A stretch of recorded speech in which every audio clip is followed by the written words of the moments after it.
Mi estimadísimo, un artículo interesante ahí que escribe también en Aristegui Noticias, que será publicado más tarde en Proyecto Puente. Publica los martes, Ernesto, pero le hablamos porque él se adelantó a la situación que vive Guanajuato, la decadencia en Guanajuato, exactamente el bajío, eran los gobiernos panistas que pues presumían el PAN la continuidad. Ahorita me daba un dato Javier Bravo de Aristegui Noticias, mi estimado, como el fiscal general Carlos Amarripa ya lleva 10 años en el poder, lleva 10 años también en el asunto del huachicol.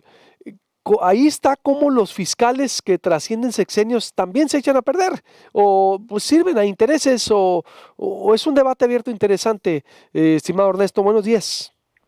Hola Luis, buenos días. Pues sí, es un debate interesante y es un tema muy serio, Luis. La verdad es que es increíble cómo este estado, cómo esta plaza, digamos, depende cómo la queramos denominar, pues se fue pudriendo en los últimos años. Es una pena, es una lástima, Luis, pero así es. Mira, Guanajuato es hoy en día, después de que el PAN pierde Baja California en 2019, también después de 30 años de haber gobernado ese estado, desde 1989 hasta 2019, el segundo estado, digamos que era un bastión panista, era Guanajuato.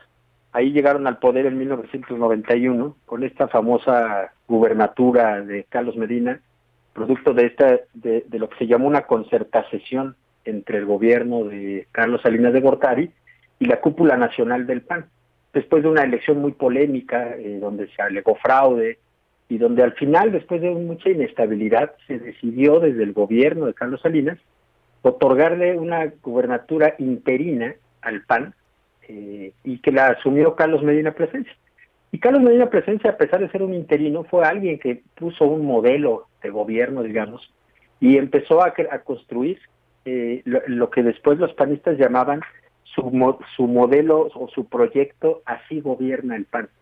Y ahí tuvimos a varios gobernadores, tuvimos a Carlos Medina, después llegó Vicente Fox. Vicente Fox fue un gobernador exitoso, hay que decirlo, con un modelo que sobre todo en ese momento pues era un modelo que le resultaba muy atractivo a los votantes porque era algo que no era el PRI, ¿no? Fue en este boom del panismo, ¿no? Donde surgieron varios liderazgos muy importantes, muchos en el norte del país. Recordarás que incluso en Sonora tuvieron también candidatos fuertes que no lograron ganar la gubernatura en aquellos años, pero eran disputas importantes, ¿no? Las que estaban en Nuevo León, en Sonora, en Chihuahua, en fin. El tema aquí, Luis, es que han pasado entre gobernadores electos y gobernadores interinos, han pasado 8 gobernadores. Hoy estamos con el 8º gobernador panista en este estado, y lo que vemos hoy ya es la total descomposición de este estado. Algo pasó ahí y los analistas ubican el año de 2013 como el año en el que todo empezó a pudrirse, digamos, en Guanajuato. ¿Por qué? Porque a partir de ese año empezó a proliferar el negocio del huachicol, el negocio del robo de combustible, ¿De qué lo año, que perdón? eran, estamos hablando, digo, por ejemplo, especialistas como Eduardo Guerrero lo ubican en 2012, 2013, cuando empezó esto. ¿Por qué? Porque son los años de esplendor del huachicol. Nuestra colega Ana Lilia Herrera lo ha narrado muy bien en sus libros. Y el tema del huachicol, Luis Alberto, dejó de ser pues un grupo de pequeños campesinos que picaban los tubos y llenaban un bidón o llenaban una cubeta, para convertirse en toda una industria, con una industria en la cual no se puede explicar sin la colusión, la complicidad de autoridades municipales, estatales e incluso autoridades de Pemex. Creo que esa radiografía de lo que fue el huachicol la vimos claramente cuando empezó este gobierno e inició esto que se llamó algo así como la guerra contra el huachicol, y que empezamos a ver los datos de cómo desde la propia torre de Pemex había corrupción y había llamados a los grupos criminales para saber a qué hora pasaban el combustible. En fin, fue un negocio de tanto dinero que hizo que se fortalecieran mucho los grupos. Hay un grupo en Guanajuato que se llama el Cártel de Santa Rosa de Lima, que es dirigido por el famoso Marro, que es el que aparentemente tiene el control de la zona desde el sexenio anterior, desde el sexenio de Peña Nieto, y que ahorita mantiene el poder. ¿Qué está pasando ahí? Lo han explicado algunos analistas de temas de seguridad, como Alejandro Jope, como Eduardo Guerrero. El cártel Jalisco Nueva Generación ha intentado penetrar en Guanajuato, un poco en busca de rutas de narcotráfico, y lo que ha pasado ahí es que tienes un cártel poderosísimo de la droga, como es el cártel Jalisco Nueva Generación, disputando el territorio con un cártel poderosísimo en el Huachicol, que es el cártel de Santa Rosa de Lima.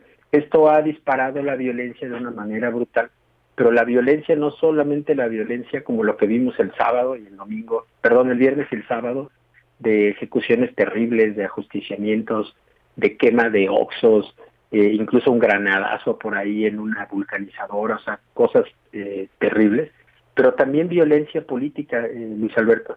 En el año 2018, no hay que olvidar, se dio el asesinato de uno que era candidato de Morena a la presidencia municipal de Apaseo el Alto, que es uno de los municipios cercanos a Celaya, donde más violencia se ha vivido en los últimos años, producto de la acción de estas bandas criminales. Ahí se dio el asesinato de un candidato en plena campaña, después su esposa es la que asume la candidatura y finalmente gana la presidencia municipal. Hoy la gobierna una mujer de Morena, la viuda del que era candidato original, y Apaseo el Alto, por ejemplo, es un ejemplo de un municipio que está absolutamente tomado por la delincuencia, en donde vemos a cada rato pues balaceras, este tipo de violencia, ¿no? Y la verdad, Luis Alberto, es que las cifras te dejan ver cómo Guanajuato se fue convirtiendo en lo que es hoy.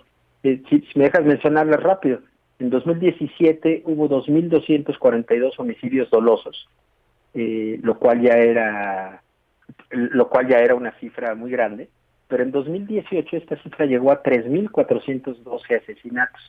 Ese año de 2018, Luis, Guanajuato desplazó a Sinaloa, desplazó a Michoacán, desplazó a los estados que eran los estados donde normalmente habíamos visto un incremento de la violencia ligada al crimen organizado muy notoria. Guanajuato se convirtió en el estado más violento en 2018. En 2019 hubo 2.536 asesinatos, también es una cifra altísima para un estado que no estaba, digamos, en la mira del narco, que no era el clásico estado de las rutas del narcotráfico. Y en lo que va de 2020, Luis, las cifras son preocupantes. El reporte de mayo del Secretario Ejecutivo del Sistema Nacional de Seguridad Pública ya te reporta 1.405 homicidios dolosos. Ahí no está contando junio. Junio ha sido un mes especialmente violento, sobre todo en esta zona sur de Lleva Celaya. 1900, me dijo, 1903 Javier Bravo. Es decir, Y es una cifra, o sea, van a cerrar el año nuevamente con más de 3.000 homicidios. Probablemente se rebase la violencia que hubo en 2018. Y lo que vemos aquí es el fracaso de un modelo, Luis. Yo sé que este es un asunto municipal, estatal y federal, pero sin duda Guanajuato ha sido un estado en el que ha sido un solo partido el que ha tenido la responsabilidad del gobierno estatal, de los gobiernos municipales, del Congreso. Es un dominio plenamente panista. Y el tema es que las condiciones sociales, las condiciones económicas no han logrado que el Estado tenga un desarrollo parejo. Es decir, es un Estado donde la desigualdad es muy notoria. Es un Estado donde se ve que el bienestar solamente le llega a la gente de León, a la gente que está en las cúpulas empresariales y políticas, pero es un Estado con muchísima pobreza. Es un Estado que ha sido un caldo de cultivo idóneo para la expansión del huachicol, porque el huachicol pues se alimenta de la pobreza de la gente. El huachicol necesita que los pueblos y las comunidades estén dispuestas a que llegue un huachicolero a dominarlos, a perforar sus ductos, a tomar por completo sus comunidades y a tomar el control de los municipios. Entonces, lo que estamos viendo en Guanajuato es un estado fallido. Estado fallido. ¿Los 8 gobernadores son continuos? Fíjate que después de Carlos Medina, acuérdate que llegó Vicente Fox deja la gubernatura en 1999 para que entre Ramón Martín Huerta a terminar su mandato para que Fox se vaya a la campaña presidencial. Después de Ramón Martín Huerta llegan gobernadores electos en las urnas. Está Romero Hicks, está Juan Manuel Oliva. Juan Manuel Oliva también tiene un interino ahí, pero básicamente son Medina, Fox, Martín Huerta, Juan Manuel Oliva, Miguel Márquez y ahora Diego Sinue. se le atribuye a Miguel Márquez, que fue el gobernador que estuvo de 2012 a 2018, a él se le atribuye la descomposición de la seguridad pública. Ya en las campañas del 2018 hubo un debate muy fuerte en Guanajuato sobre si el PAN debería seguir al frente del gobierno. Morena subió muchísimo al calor de ese debate, subió muchísimo en las preferencias y tuvo una votación que nadie hubiera esperado en otros años en un estado como Guanajuato. Sin embargo, no le alcanzó y el PAN volvió a ganar la gubernatura y volvió a ganar 25 de los 46 municipios. Es decir, sigue siendo un territorio panista muy, muy importante, una reserva de votos sin duda para ese partido, pero que hoy enfrenta esta situación muy complicada, Luis, de descomposición social y de descomposición en tema de violencia. Las escenas que vimos el viernes y sábado, Luis, no sé si tuviste oportunidad de ver las fotos de una familia que es acribillada en su casa, donde incluso hay una niña de 3, 4 años que está tirada ahí, también balaceada. O sea, son escenas tremendas, esto de ver los Oxxos incendiados, los camiones. Sé que en Sonora también tuvieron ustedes, por desgracia, unas escenas semejantes, ¿no?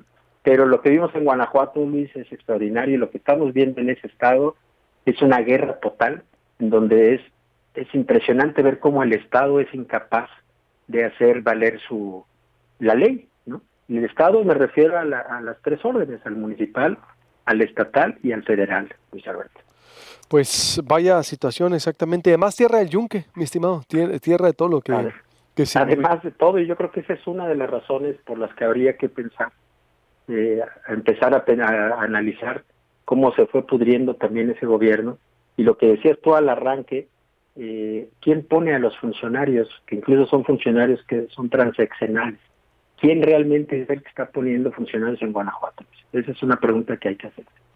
Excelente. Ernesto, pues te agradezco mucho, en verdad. Yo creo que, exacto, en Guanajuato, ¿se acuerdas? Se presumía tanto el Bajío, los gobiernos. Que Germán decía que había que guanajuatizar el país, ¿no? No, hombre, maestro. El dirigente del PAN dijo, en 2009 lo dijo, siendo presidente Calderón y él, dirigente del PAN, una vez tuvo un evento en el que estaban ahí apapachando al expresidente Fox, y dice Germán, si México quiere desarrollarse y no sé qué, hay que guanajuatizar al país. Menos mal, ¿no? Ahora habrá que pensar en desguanajuatizar al país.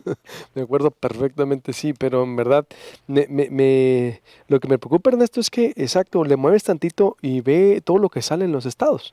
Y por eso te explicas también mucho la aprobación de cómo ganó Morena, de cómo ganó el presidente, porque mira lo que se han convertido los modelos o los gobiernos que fueron modelo. Es decir, y que se presumían, en verdad, yo estoy impresionado. Guanajuato no era así. Las cifras que das, 2018, 3.412 asesinatos, lo que va ahorita, la forma en que se dieron territorio a la delincuencia. Bueno, pues entonces, ¿para qué están los gobernadores? Dice uno. Es decir, tantos años haciendo negocio y ahora el huachicol, otra industria paralela, es el narcotráfico, es el huachicol, son los feminicidios. Digo, vaya país, no te acabes, México lindo. En fin, mi estimado, te mando un abrazo, Ernesto, como siempre, estamos en contacto. Buenos días. Igualmente, Luis, un abrazote. Abrazo. Le recuerdo, suscríbase al canal de YouTube. Usted nos puede ver desde su oficina, su casa, desde las 6:30 de la mañana este canal. Por supuesto, en su pantalla plana, en su computadora, en el 88.1 FM en su carro, si va a circular en Hermosillo, en Facebook, por todas partes. En verdad, es que vaya país. Ahorita me voy con lo de Caborca, y me voy con Guaymas también. La semana pasada voy a hablar con la alcaldesa. Asesinaron a un integrante de la Comisión de Seguridad. No queda claro. Vaya situación de lo que está ocurriendo, Volvemos.